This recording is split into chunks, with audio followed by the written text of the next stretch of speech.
ദിവസത്തിൻ്റെ പ്രാധാന്യം ബഹുമാനപ്പെട്ട അച്ഛനും വിശേഷവതിയായിട്ട് ബഹുമാനായ രാംദാസ് സാറും നമ്മളോട് സംസാരിച്ചു. ലോക ഹൃദയ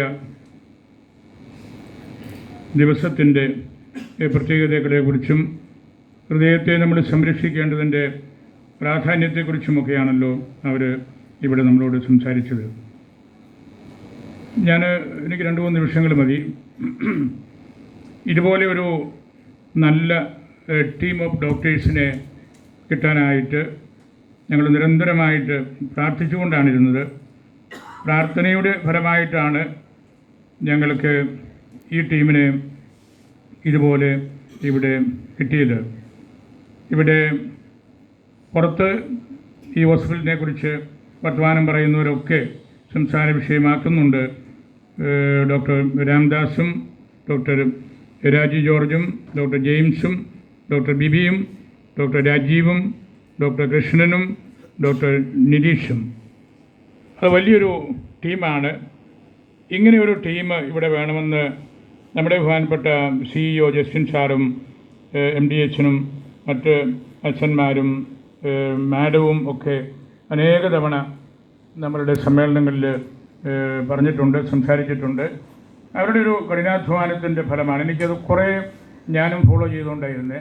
കാരണം എനിക്ക് നിർബന്ധമുണ്ടായിരുന്നു ഇവിടെ നമ്മുടെ ഈ ഹാർട്ട് സെക്ഷൻ കാർഡിയോളജി കുറച്ചുകൂടെ സുഭദ്രമായ രീതിയിൽ വരണമെന്നും അതിൻ്റെ പ്രാധാന്യം ഈ ദേശത്തെ ആളുകൾ മനസ്സിലാക്കണമെന്നും എനിക്ക് കൂടുതൽ താല്പര്യം ഉണ്ടായിരുന്നുകൊണ്ട് ജസ്റ്റിൻ സാറും MDHനും മാഡവുമൊക്കെ ഇതിൽ എങ്ങനെ ഇൻവോൾവ് ആയി എന്ന് എനിക്ക് നല്ലവണ്ണം പറയാം. ഒരുപാട് അവർ വർക്ക് ചെയ്തു.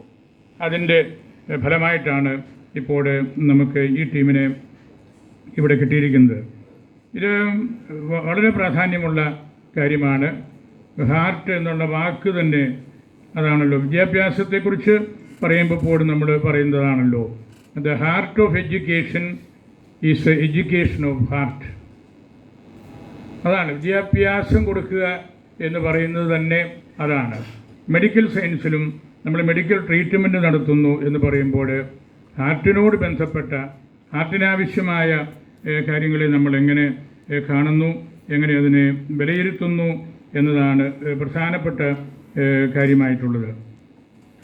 പഴയ നിയമത്തിലെ ഇസ്രായേൽക്കാർ മരുഭൂമിയിലും പ്രയാസപ്പെട്ട സ്ഥലത്തുമൊക്കെ ആയിരുന്നപ്പോൾ അവരുടെ ഭക്ഷണം മന്നായായിരുന്നു.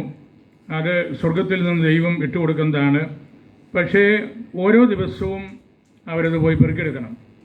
എല്ലാ ദിവസവും അവർ നേരം വെളുക്കുന്നത് പുറത്തേക്ക് പോകണം.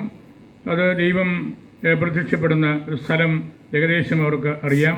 അങ്ങനെ പോയി പെറുക്കിയെടുത്ത് ഭക്ഷിക്കണം. ഒരു ദിവസത്തേനുള്ളത് മാത്രമേ ദൈവം കൊടുക്കുകയുള്ളൂ. അവർ പെറുക്കാൻ തുടങ്ങി 3-4 ദിവസം തന്നാൽ എന്നാ.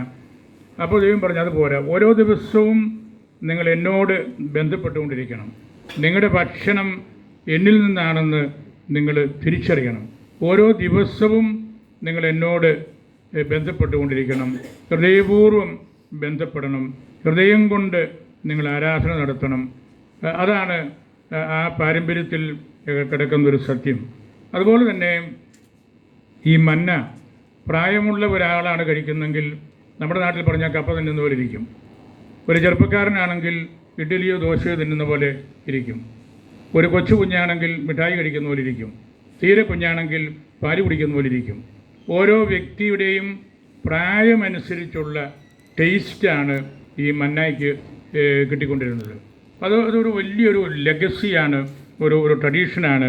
ഹൃദയ സംബന്ധമായ കാര്യവും അതാണ്. പണ്ടാണെങ്കിൽ ഒരു ഹൃദയത്തിൻ്റെ ഒരു ഡോക്ടർ ഉണ്ടെങ്കിൽ മതി.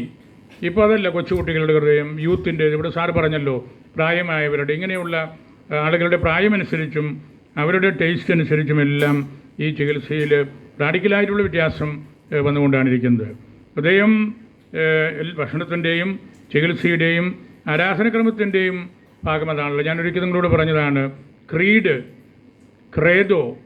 ആ വാക്കിൻ്റെ അർത്ഥം ഹൃദയം കൊടുത്ത് വാങ്ങിച്ചെടുത്തതാണ് എന്ന് പറഞ്ഞാൽ സഭയെ സംബന്ധിച്ച് സഭയുടെ ആദ്യകാല പിതാക്കന്മാർ അവർ പ്രാർത്ഥിച്ച് അവരുടെ ജീവൻ സമർപ്പിച്ച് രക്തസാക്ഷിത്വം ഭരിച്ച് അവർ ക്രിയേറ്റ് ചെയ്ത കാര്യമാണ് വിശ്വാസ പ്രമാണം. കോർ ദാരെ എന്നാണ് ആ വാക്കിൻ്റെ അർത്ഥം. ഹൃദയം കൊടുത്തപ്പോൾ, ജീവിതം മുഴുവൻ ദൈവത്തിന് കൊടുത്തപ്പോൾ നമുക്ക് കിട്ടുന്ന സംഹിതയാണ് വിശ്വാസ പ്രമാണം. ലത്തീൻ പള്ളിയിൽ പോകുന്നവർക്കറിയാം, അവിടെ കുർബാനയുടെ പ്രധാന ഭാഗത്ത് വരുമ്പോൾ ഹൃദയങ്ങൾ ഉയരട്ടെ, സുർസും കോർദ എന്ന് ലത്തീനിൽ, ഹൃദയങ്ങൾ ഉയരട്ടെ. നമ്മുടെ കുർബാനയിൽ നിങ്ങളുടെ വിചാരങ്ങൾ ഉന്നതത്തിലേക്ക് ഉയരട്ടെ. അവിടെയും സുറിയാനി ഭാഷയിൽ ലംബ, ഹൃദയം എന്ന വാക്ക് തന്നെയാണ് കൊടുത്തിരിക്കുന്നത്. നമ്മൾ മലയാളത്തിലത് നിങ്ങളുടെ വിചാരങ്ങൾ ഉയരട്ടെ, ലംബ ഹൃദയമാണ്, കോർദയാണ്. അപ്പോൾ ആരാധനക്രമത്തിലേക്ക് വരുമ്പോഴും സാധാരണ ജീവിതത്തിൽ വരുമ്പോഴും വിദ്യാഭ്യാസത്തിലേക്ക് വരുമ്പോഴുമൊക്കെ ഹൃദയ സംബന്ധമായ രീതിയിലാണ് അതെല്ലാം നമ്മൾ പഠിപ്പിക്കുന്നതും കാണുന്നതും കേൾക്കുന്നതും മനസ്സിലാക്കുന്നതുമെല്ലാം. ഇവിടെ നമുക്ക് ഡോക്ടർ രാംദാസ് നായിക്കിൻ്റെ നേതൃത്വത്തിൽ സീനിയർ കൺസൾട്ടൻ്റാണ്, head of the cardiac sciences ആണ്. ഇതിനെ നല്ലതുപോലെ കൺസോളിഡേറ്റ് ചെയ്യാനായിട്ട് സാധിക്കുന്നു എന്നതാണ് പ്രധാനപ്പെട്ട കാര്യം. നമുക്ക് ഈ കൺസോളിഡേഷൻ അത്ര എളുപ്പമല്ല. നിങ്ങളൊക്കെ സ്വതന്ത്രമായിട്ട് ജോലി ചെയ്തവരും സ്ഥാപനത്തിൻ്റെ തലപ്പത്തിരിക്കുന്നവരും ഒക്കെയാണ്. ഞാനിവിടെ വരുന്നതിന് മുമ്പ് 15 കൊല്ലം വടബാദൂർ സെമിനാരിയുടെ പ്രസിഡൻ്റായിരുന്നു. അവിടെ 22 അച്ഛന്മാർ അവിടെ താമസിച്ച് പഠിപ്പിക്കുന്നു. 40ഓളം അച്ഛന്മാർ വന്ന് പഠിപ്പിച്ചിട്ട് പോകുന്നു. ഇവരെ ഒന്ന് കോർഡിനേറ്റ് ചെയ്യുക എന്നുള്ളത് വലിയ പ്രയാസം പിടിച്ച കാര്യമാണ്, വളരെയേറെ പ്രയാസം പിടിച്ച കാര്യമാണ്. അവർക്ക് ഇഷ്ടമുള്ള മണിക്കൂർ ക്ലാസ് കൊടുക്കണം, കൂടുതൽ അപേക്ഷ വേണ്ടി വരും, അല്ലെങ്കിൽ ഇന്ന ദിവസം വേണം. ആ ഒരു കോർഡിനേഷൻ എന്ന് പറയുന്നതാണ് നമ്മളതിന് ചുമതല വഹിക്കുമ്പോൾ പ്രയാസപ്പെടുന്നത്. അതിനേക്കാൾ എത്രയോ മടങ്ങാണ് ഈ കാർഡിയാക് സെഷനിലേക്ക് വരുമ്പോൾ. ഇവരെല്ലാം ഉന്നത വിദ്യാഭ്യാസമുള്ളവരാണ്, വലിയ പ്രായോഗിക ബുദ്ധി ഉള്ളവരാണ്. അതിനെ കോർഡിനേറ്റ് ചെയ്ത് അതൊരു ഡിപ്പാർട്ട്മെൻറ്റായിട്ട് വളരെ ഹെൽത്തി ആയിട്ടുള്ള ഒരു സെക്ഷനായിട്ട് നമ്മൾ മാറ്റുന്നതിൻ്റെ അല്ലെങ്കിൽ ആ ഒരു കാര്യമാണ് നമ്മുടെ ബഹുമാനപ്പെട്ട MP ഇവിടെ ഉദ്ഘാടനം ചെയ്യുന്നതും അല്ലെങ്കിൽ അത് ഒരു ഔദ്യോഗികമായിട്ടുള്ള കാര്യമായിട്ട് പ്രഖ്യാപിക്കുന്നതും. അത് നമ്മളുടെ ആശുപത്രിയുടെ പ്രവർത്തനത്തിന് നല്ലൊരു ഓറിയൻറ്റേഷൻ കൊടുക്കുമെന്ന് എനിക്ക് ഉറപ്പുണ്ട്. ഹാർട്ട് ശരിയാണെങ്കിൽ ഓറിയൻറ്റേഷൻ ശരിയാകും. ഓറിയൻറ്റേഷൻ എന്ന വാക്കിൻ്റെ അർത്ഥം തന്നെ putting somebody or some institution towards the orient, കിഴക്കിന് അഭിമുഖമായിട്ട് നിർത്തുക എന്നാണ്.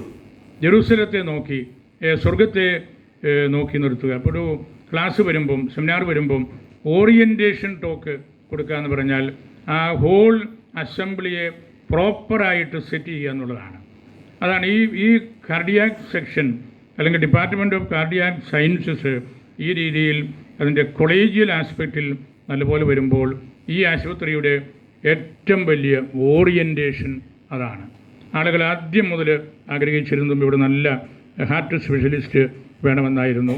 ഇത് വലിയൊരു ദിശാബോധത്തിലേക്ക്, ഒരു ഓറിയൻറ്റേഷനിലേക്ക് ഈ ആശുപത്രിയെ കൊണ്ടുവരാനായിട്ട് ഡോക്ടർ രാംദാസിനും അദ്ദേഹത്തിൻ്റെ കൂട്ടത്തിലുള്ള മറ്റ് 6 പ്രഗത്ഭരായ ഡോക്ടർമാർക്കുമൊക്കെ സാധിക്കുന്നുണ്ട്. അതിൽ നമുക്ക് വലിയ സന്തോഷമുണ്ട്, അഭിമാനമുണ്ട്. ഇവരെ ഇവിടെ എത്തിച്ചതിൽ ഞാൻ പറഞ്ഞല്ലോ, ഈ CEO-യും അതുപോലെ ബന്ധപ്പെട്ട ആളുകളുമൊക്കെ വളരെയധികം അധ്വാനിച്ചിട്ടുണ്ട്. നിരന്തരമായിട്ട് ഇവരെക്കുറിച്ച് സ്റ്റഡി ചെയ്തും അന്വേഷിച്ചും ഫോൺ വിളിച്ചും നേരിട്ട് കണ്ടും ആണ്. കാരണം ഇവരെല്ലാം വലിയ ആശുപത്രികളിൽ വലിയ തലപ്പത്തിരുന്ന് ശുശ്രൂഷ ചെയ്തുകൊണ്ടിരുന്നവരാണ്. അവരെ മന്ന നമുക്ക് കിട്ടിയതുപോലെ ഓരോരുത്തരുടെയും ആവശ്യമനുസരിച്ച് അവർക്ക് രുചികരമായ രീതിയിൽ ഉള്ള ട്രീറ്റ്മെൻറ്റ് കൊടുക്കാനായിട്ട് ഇവർ പ്രാപ്തരാണ്. ഇവർ നല്ല ആത്മീയതയുള്ള ആളുകളാണ്. ഇവരെ കണ്ടും കേട്ടും പോകുന്ന ആളുകളൊക്കെ എൻ്റെ അടുത്ത് വർത്തമാനം പറയാനൊക്കെ വരുമ്പോൾ ഇവരെല്ലാവരെക്കുറിച്ചും വളരെയേറെ താല്പര്യപൂർവ്വം ആളുകൾ സംസാരിക്കുന്നുണ്ട്. എന്നോട് സംസാരിച്ച ചിലരൊക്കെ ഇവിടെ തന്നെ ഇരിപ്പുണ്ട്.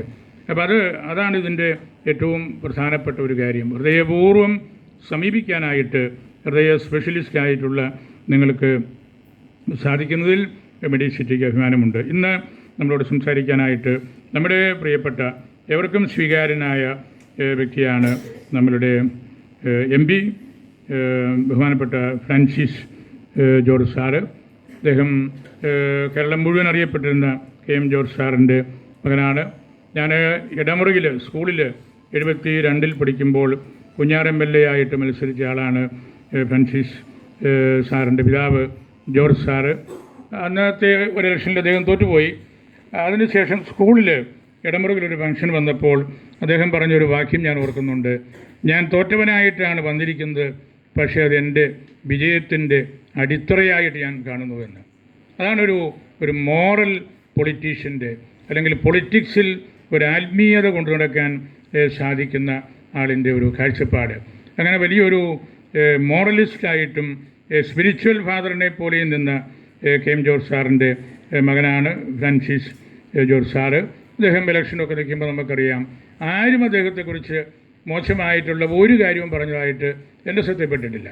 ഞാൻ അത്ര ഒരുപാട് അങ്ങനത്തെ കാര്യങ്ങൾ നോക്കാൻ എനിക്ക് സമയമില്ലെങ്കിലും ഒരുവിധം കേരളത്തിലെ രാഷ്ട്രീയ സംവിധാനങ്ങൾ ശ്രദ്ധിക്കുന്ന ആളാണ് ഞാൻ.